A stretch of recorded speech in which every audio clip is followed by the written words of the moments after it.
Welcome everyone. You're listening to From Principles to Practice. I am your host, Apostle Dr. Ivon Valerie.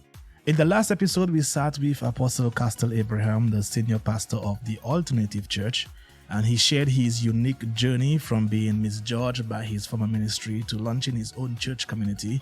He also delved into the calling that led him to establish the Alternative Church and the unexpected challenges he faced. In this episode, we conclude the discussion we had with Apostle Castel.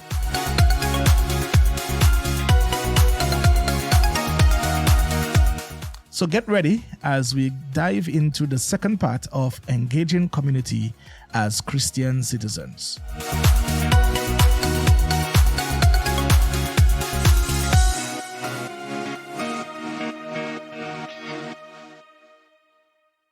But before we get into the remainder of this powerful discussion, I would like to remind you to grab your copy of my latest book, Never Alone, Overcoming Loneliness Through Community.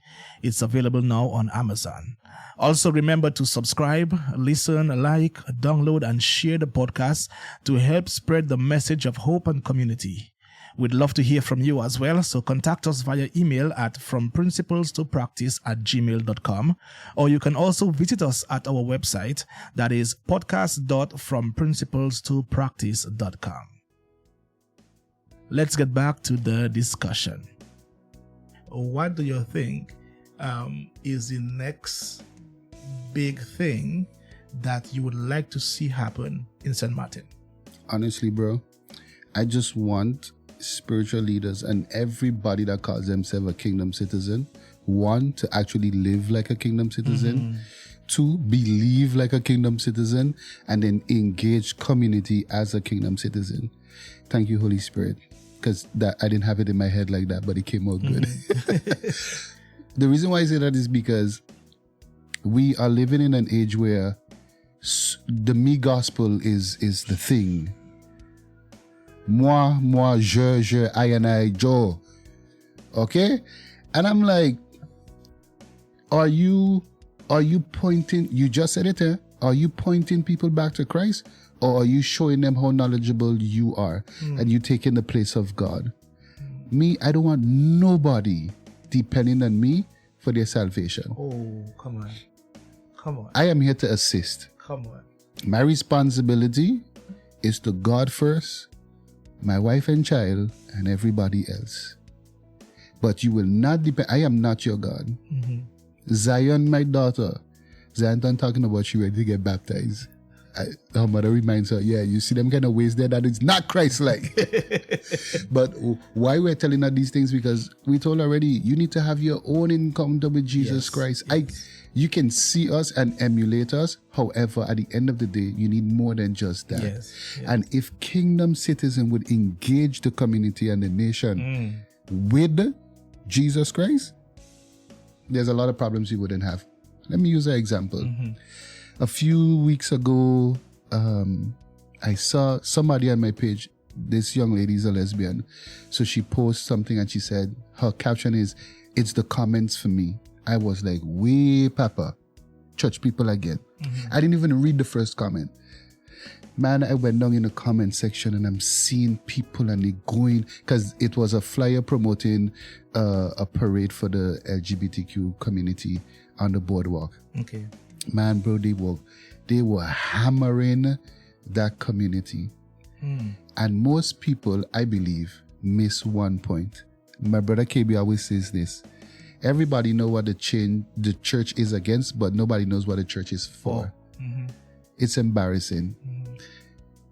I am not pro LGBTQIA+. However, I am pro-love. I am pro-Jesus Christ. And love does not mean acceptance of everything. There is a way. Listen, people in that community, if you approach them right, you win them over for Christ now. Because a lot of them, you know why they're in there? Because they get support. Yes. And I'm watching at a lot of people who are commenting. And a lot of those, they ain't living right. Even non-Christians were on there bashing. Your bashing is not helping. At what point do you show love? The same young lady who posted the thing, Wherever I see her, I bump. So he's like, hey, what going on? We don't have beef. I know your lifestyle, you know my lifestyle. You know what I stand for, I know what you stand for. We respect each other. I don't have to fight you down. But you know what will win her over one day? Boy, Castel never treated me different. I'm going to see you how Christ sees you. But I usually say this. If I tell you, right, I love my wife, and you see me beating my wife, throw her down on the floor, kicking her, stomping on her, beating her up, would you actually believe I love my wife? And that is what the church don't understand sometimes. We are not condoning what they stand for. No. What they are. We know what the Bible says. Not the Bible says. Yeah. But we have to understand that it is not the individual. I tell people already, if I can accept somebody and have a good relationship with somebody that has an issue with lying or with theft, then I should be able to have a good relationship, of course, with somebody that has a struggle with this or an advocate for this. Yeah. Right. And it is not that everybody that have this, I must be friends with them. I mean, obviously, friends are based on their character and what not. Of course. But that shouldn't be a determining factor for me to not be. The church has to begin to understand that. That's it, bro. You have to begin to understand that. Yeah. And if God, and if God greatest attribute is love, beyond everything else, our greatest evidence should be love as well. Man. Our greatest evidence should be love as well. Bro. And so if when we subject anything else apart from love, I remember watching this video of this guy who was preaching in an area, and this other guy came aggressively at him. And really aggressive, and some of his friends that were there wanted to like push the guy away. He's like, no, let him talk. Yeah. And let's have a conversation. And by the end of the conversation, the guy was healed, delivered, saved, and whatever not. It's just the approach. The approach. Bro, I have an acquaintance. I can't call her a friend because we are acquainted with each other. We're cool. She's a lesbian. I greet her every time I see her? Hugs. At one point, she was living with her partner and she was afraid to text me because she thought I was gonna... No. She told me she know what I stand for. So she felt uncomfortable texting me. Not because I would shun her. It's just because she knows her way of living in the right way. So she didn't want to hit me up. I'm like, yo, hit me up. Wherever I meet this young lady, I hug her. I will shower her with love. That's right. Okay? When we're and this is the thing for me, it's like that is the one sin like everybody's just bam bam bam on. If we're honest, some people are in that lifestyle because they were molested by the pastor. That's the truth. Like, stop, yo. That's the truth. And it gets me really riled up because I'm in my head, bro. I was one of them. I grew up in boom bye bye in a batty boy head. It's like I grew up hating homosexuals. You understand? And then because of Christ, and I see how God's character is and how he rose, I'm like, nah, I need to change my approach to these people. And I changed my approach. Like you said, we know what the Bible stands for. We're not telling them to continue living like that. But the only way we're going to reach them is by showing them, like you say, we got to show them God's love. Even today, I was reading my devotion and it was from 1 Corinthians 13, and it's telling you whether you could prophesy, do this, do that, do a backflip, whatever. If you don't have love, the rest of it doesn't even matter. So if God is saying that, you're trying to tell me that you feel that because you can prophesy or you could preach a word or you could do this and do that suffices. Where is the love? And that is a question that people really need to ask themselves. And I believe a lot of people are unable to give love because they don't love themselves. The insecurity is killing them. Do you believe that Christians really truly understand God's love? Most people know. They see God through the person who is bringing the word. And if there's a personal problem there, then there's a personal problem with God. So I don't like Ivon because he has 2 chains. He probably following the rapper, as you said, just now when you were talking about people who feel like they need to always debunk something. Ivon got 2 chains. Remember the rapper 2 Chainz? And people do dumb stuff like that, and it's like, you know what? He may be preaching truth now, but I don't like him. So they reject the word. A lady said I should be preaching my cap on. My cap. And she came and she told me about it. To me, the message was good. The message was good. She said, Apostle, the message was good.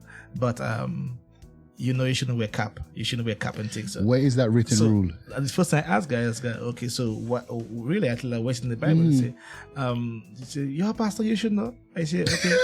Now I have to find out. so they were like, I know it is, I'm not gonna tell you. I say, well, when you find it and you let me know, I said, I'm not gonna look for it. And you find it and you let me know, then I will consider it. So then the relative was talking to me about it. And I said, don't worry. This thing is just a traditional thing. Yeah, it is. That person had just gotten saved. But I explained to them. So I said, if you go in the scriptures and you look at the attire that the priest didn't have a choice to wear that attire. Yeah, exactly. They had head covering. Yeah. I say they had head covering. I say, and there's nothing that tells you. And so that person, we had a discussion again in Bible study, just last month actually. Wow. I talk about the whole head covering. Yeah. And then I brought it up. They just said that it was more polite and whatever and things. So, and I said it can be based on the culture that you grew up in and everything. Yeah. When I was younger, I wasn't allowed to whistle. Yeah, that was a thing. I don't get it. And my father's in just whistling. I'm trying to whistle with him and things. So you cannot.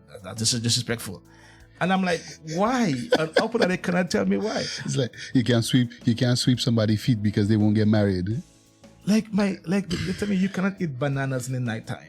Yeah. Oh, that was a big thing. I said, so okay, so what is wrong? Oh, you're gonna hurt your stomach. I'm like, okay, but are you able to drink banana juice in the nighttime? Yeah. Are you able to drink banana flavored something in the night? Yes. So what is the problem? I was like, guys, you see, the thing I believe with you and I is we have always been able to think outside the box. Exactly. And not just follow everybody. But wait, before you go there, just quickly, because that's part of theology, right? And I believe this. If your theology cannot be preached anywhere in the world, then it's not from the Bible. Because if you're going to tell people who live in the Amazon, who don't wear head covering, how does that work for them? But yeah, I'm going to leave that there. No, you're touching something. But we're talking about community. Yeah. And so we also have to look at the different aspects, because we have been looking at community and the impact of community for the entire season so far, right? And one thing I've come to realize is that the faith-based communities are different than a lot of other communities. Yes, that's true. So you have communities that are sports-based, you have communities that are food-based, hobby-based, like for instance, somebody want to be flowers, growing flowers or gardening, whatever it is. And it's growing. But you also have faith-based community. And one of the things that the faith-based community ought to be able to do, that just came to me while we were discussing, is that it also ought to be able to infiltrate every other community. Exactly. We are the original ninjas. Bro. I love that. And that's why I say just now, if we would live like kingdom citizens, believe like kingdom citizens, and really go out there and engage community as kingdom citizens, bro, listen, we wouldn't even need, like, everybody would just meet at the festival village for Sunday service or whatever. We are too consumed by things. And listen, I'm gonna say this, and some people might get vexed, but it's okay. Where I used to go to church before, I remember there was a lady, a prophetess, and for 7 years the lady keep repeating, go out, go out, go out. Something basic. The Bible tells it to you. It doesn't tell you, like, make room for people on the inside. It tells you to go out. Because not everybody you minister to or you lead to Christ, so to speak, it's going to come to your ministry. And people who think that way, for me, they're more focused on filling seats than seeing people free. That is something that I understood a few years ago, and I'm like, hey, I've realized that we've trained so many people indirectly and directly that don't go to our ministry. Right. But I say all that just to say that people get caught up in the me and looking for all the other things rather than the kingdom of God. When you engage community, like you say, you train somebody, they can infiltrate government. They can infiltrate the Carnival committee. And people who want to do their Carnival thing can do it, but we know what that stands for. Yes. And I was so happy when they broke down what burning the mumu is all about. And I'm like, if that is not clear witchcraft, then something wrong with you. Definitely. You know, if you as a kingdom citizen find it normal to participate in that, I used to go for the food. Like I would go there in the middle of the day during Carnival season and buy food. I stopped that because I'm like, if people are there under the umbrella of Carnival, then everything that is done under the umbrella is for that. Yeah. So I don't want the food anymore. I'm fine. I'll eat something else. But people are not focusing on kingdom. They're focusing on themselves and what they're comfortable with. It's not about what you're comfortable with. I told our church, where one of our things that we were doing is going into the community. Like every Sunday we not every Sunday, we take one Sunday a month, and instead of having like regular church, we would go out. So while we're out there and we're thinking of ourselves, I was telling the church that we need to find another strategy in how we engage the community, because even though we would take out one Sunday to go out and witness and give out tracts and whatnot, we're not meeting much people on a Sunday. But we know that we need to reach people. Right. So right now I'm asking God for like different strategies, and as I was telling my wife, one of the strategies might be it would have to be on a Saturday. And I know a lot of people would want to stay home, that's their off day or whatever, but taking out one Saturday in a month to reach people is important, because I was even telling them, remember, you are here now because somebody told somebody that told somebody. You cannot be selfish and talk about now that your beauty sleep or this or that. I'm not saying go and kill out yourself. I don't believe in overdoing anything. But I'm checking if even you could do it by teams. Hey, this Saturday is going to be 5 of y'all. Next month is another 5. But we have to find strategic ways in engaging the community. And we got to stop waiting for people to come in. No, go and meet them where they are. Listen, sometimes you get Bram. I remember the waterfront, a young lady was like, hey, I don't want to hear none of that. I'm having family time. No problem. Have a nice Sunday afternoon. Take care. God bless you. You move on. Yeah. However, that same afternoon, we were able to pray for a man who was dealing with an illness. We were able to pray for his son and his grandson. We prayed for 3 generations. So for me, when you look at, if you really want to put it on a scale, once you're doing what God asks you to do, everything else will be taken care of. Yeah. But too many ministries are concerned about, man, when you see some of these ministries with the sound and the this and that, I ain't hating on that. I like people to be comfortable. I like to be comfortable. But when more of the focus goes on that and not on reaching souls, we have a problem. Like I was telling you about the lady, who was given the same word 7 years. Go out, go out, go out. I remember that the year of Irma, bro, just 2 months before, brand new chairs, brand new carpet, a whole heap of stuff. When I reached up by the building after Irma, they said it hurt my heart. But I remember the apostle wife saying, that had to happen. God tired say to go out. You know how much thousands of dollars that was spent for carpet and chairs to be gone in 2 months? Wow. Let me tell you, God wanted to make a point. He took a solid piece of wooden window and make the how you call it, the stem of a papaya tree, pierce that.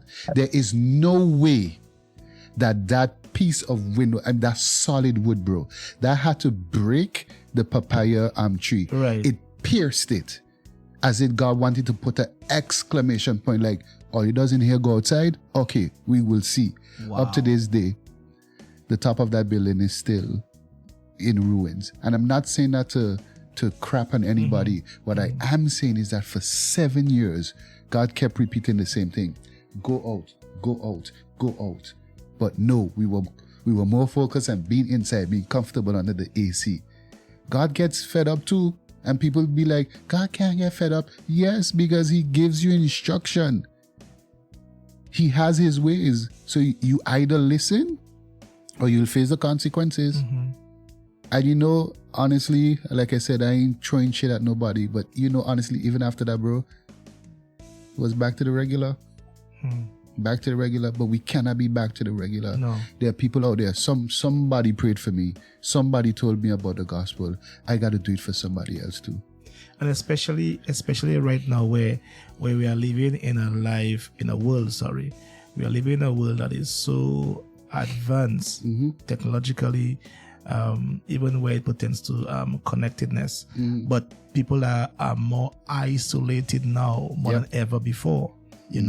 We have got to reach them. Yep. We have more reports of depression and anxiety and all this mental stuff, because as much as there is greater connectedness, people are not really truly connecting.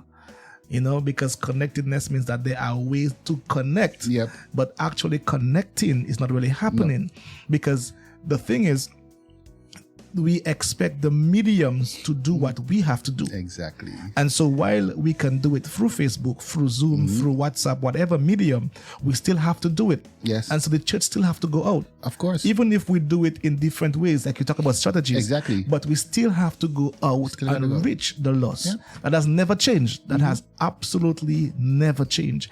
And I'm happy that you mentioned that, because I believe that this is an area that the body of Christ, or more should I say faith-based communities, are drawing away from where it pertains to evangelism. Yeah. They are drawing away from that. And that is how we actually infiltrate the other communities that we have to infiltrate, because we have to go out there and spread the gospel. You have to. What are your thoughts on that trend where we see the churches going away from evangelism, and what do you think we can do to curb that? What we definitely need to do to curb that is start training people even more, because we live in a society where people feel like, because like you said, they use all the mediums rather than doing the work. So now if I comment something on Facebook, whether people like it or don't like it, they don't see me. So people are afraid of rejection. You have to train people to know that your job is not to save people. You are not doing the saving. Come You on. are planting seeds, because I might see somebody down the road. I speak to them. So a seed is planted. But Ivon is coming behind maybe next week, in 2 weeks, or even in a year from now, and water that. Then somebody else passes 2 days after you to water it some more. Next thing you know, within a year and a half, that same person that I spoke to a year and a half ago is now a kingdom citizen. Come on. But people it's instant gratification. You cannot have, first of all, instant gratification not in the kingdom. And secondly, like I said earlier, you got to train people. People need to go there. Why are you afraid of somebody telling you no? As my wife likes to say, the worst thing somebody can tell you is no. Does that crush you? In certain cases, if it's for something major, I can understand. But when you're going to evangelize, do what you got to do, then move on to the next one. Yeah. Sometimes all people want is a hug, and bro. I have a friend in New York. He does, sometimes during the summer, they do free bottles of water and free hugs. And with that, some people just break down. And then some people ask for prayer. But again, people only want to do those things when they expect those people who get saved to come to their ministry. Yeah. If it ain't benefiting me, Yeah. I ain't going downtown. Nah. I ain't wasting my time and go downtown and talk to these crazy people if they ain't coming to my church. Really? We have to realize, when you're kingdom minded, you don't think on yourself. Yeah. You think of giving of yourself. Yep. And like you say, it's not a matter of, okay, coming to my church, coming to our church. It's a matter of you staying in God's kingdom. Exactly. And I totally agree with that. Yeah. I totally agree with that. Yeah, because, when people open new ministries, it's like you have a bunch of recycled believers who go from here to there to there. And those are rebellious people. They're not even kingdom citizens. Yeah. Those are rebellious people who want to have their way and are always looking for an opportunity to be upfront. As they would say, sometimes the best way to know who you're putting in place to lead, first of all, you better ask God, And, you know, some people who feel like they deserve to be whatever, don't give it to them. If you think you deserve it, you can't have it. Exactly. Are you going to serve? Yeah. Do you really need a title to serve? Like, give me a break, man. That's right. When I see bro, listen, sometimes I try to calm down myself, because when I see how ministers and ministries are just going on, and people are more passionate about representing the ministry that they go to rather than God.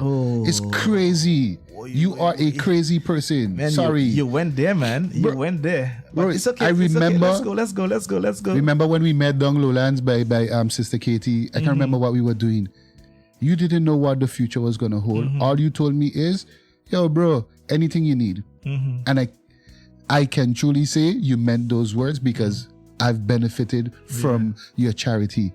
And I'm checking in my head, how many people actually say that and mean it? Yeah. How many people actually even say it?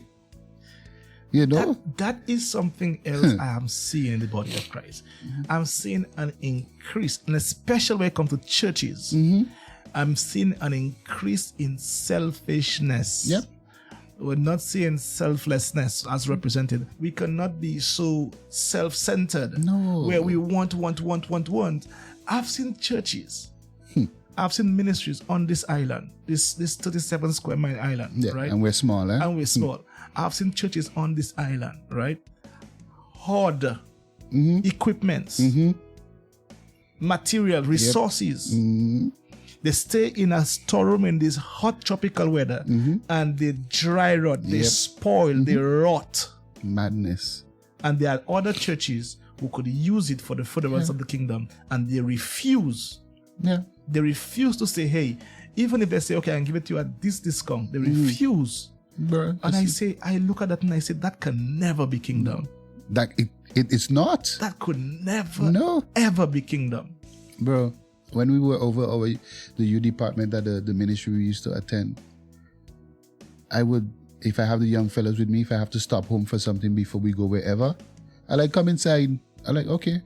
I go in the room, I open my closet, I like, take what you want. Now, something might be like, but you got a lot of clothes. It wasn't about that.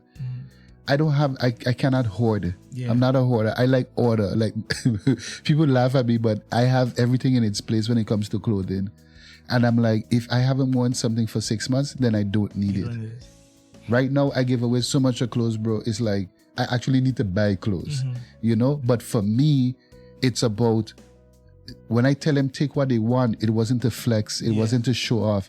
They need, and they are not comfortable saying that they're in need, because they probably once said it to express it, and somebody made them feel bad and make them feel ashamed. So I am making them comfortable in, like, you can ask me. If I have it, you'll get it. Yes. I remember a good friend of mine's, my brother, you know, Tony. We had a young man in church, and Tony was like, Castel, you always on Amazon. Look, $200. Do what you need to do. Listen, I had shirts, ties, pants, belts, and shoes for this young man. And what I loved about it is, like, Tony was like, don't tell him who gave it. I said, bro, that's my specialty. So I give things to people. I never tell them who it came from. Listen, I brought his bag for him. He was in disbelief. He was in awe. It's like he didn't even know how to be. And up to this day, he doesn't know. Just like a lady, I was going to Bible school, and I know this lady was in need. I had 80 euros. I put it in an envelope and I close it up. I say, somebody was looking for you downstairs now, but they couldn't find you. So they tell me, give you this envelope. And she's trying to figure out who. I say, I don't know. I say, I don't know the person, but they know you were definitely going to be here. So I tell them, yes. So they check in, like, just give that to you. I never told her, because it's not about bringing the light on me, bro. The amount of things I do for people don't know. And I don't want them to know. Exactly. It's not a show. Exactly. And because of that, sometimes I hear my young people, I still call them my young people. And they were like, and I would tell them something, and they're like, yeah, you said that 5 years ago. I like, where? Yeah, in youth meeting, Castel. And I'm like, what? You remember that? They say, yeah, we were listening. I have young people who are getting married now and reminded me of things that I said. And I'm like, here I am counseling you 5-8 years after I've seen you growing, but it's like, I just want to give. I don't care about status and title. Moi pas mêlé. Because for me, if you're if you're not giving from the heart, bro, Yeah. it's just like, some people like the bang and the tithing and the offering and the whatever. For me, if you're not giving from your heart, I don't care if you tithe, you double tithe, you triple tithe, whatever. Your offering, they have all kind of offering now. They just have what first, whatever. I don't know. But all that just to say, if you're not, the Bible tells it to you, plain. If you're not giving from your heart, bro, it could be, you could give $1 billion right now. It means nothing to God. I hear a partner say he stay hungry to give tithes. I say that is not biblical. I'm sorry.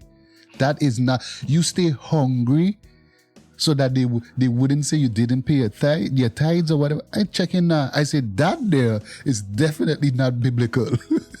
That doesn't make sense. Bro, I ponder on it and I'm watching this guy and we're talking. And when he says that he's a musician, and he needed something, and the church wouldn't get him what he need because I guess he stands all the time to play. So he needed like a kind of them tall chairs or whatever. Yeah. Mm-hmm. They didn't get it for him. And I say, oh, they didn't get it for you. You needed it because you play every Sunday, but you stay without food to pay tithes. I say, Talking about that, what do you see right now compared to back then? Much hasn't changed. Much hasn't changed. Musicians still aren't paid or even considered. It's like you're here, so you have to do it. So shut up and play. And then you're going to come to practice twice a week. You're going to come to play you're going to play Sunday for some people, Sunday morning and Sunday night. You're going to play for prayer meeting. You're going to play for when the women meet, when the men meet. So basically you are at the building 5 to 6 times a week. And we could just tell you thank you for your service. The reason why I say that is that we tend to treat ours the worst, but we have to treat our own better in the sense of appreciating people and really loving people.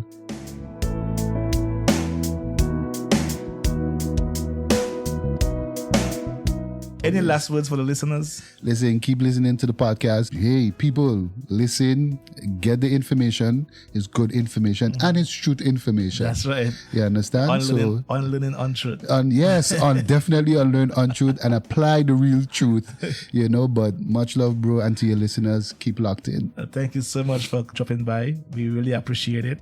Yes, How sir. can the listeners connect with you? How can they find you? Where can they find you? Ooh, all right. I don't even know my handles, but you can find Castel Abraham on Facebook, X, Instagram, The Alternative Church SXM on Instagram and Facebook and YouTube. We haven't updated our videos, but we will do that. As I said, we're small and we're growing, but wherever you see Alternative Church SXM, that's us. And we're going to keep doing what we got to do, bruv.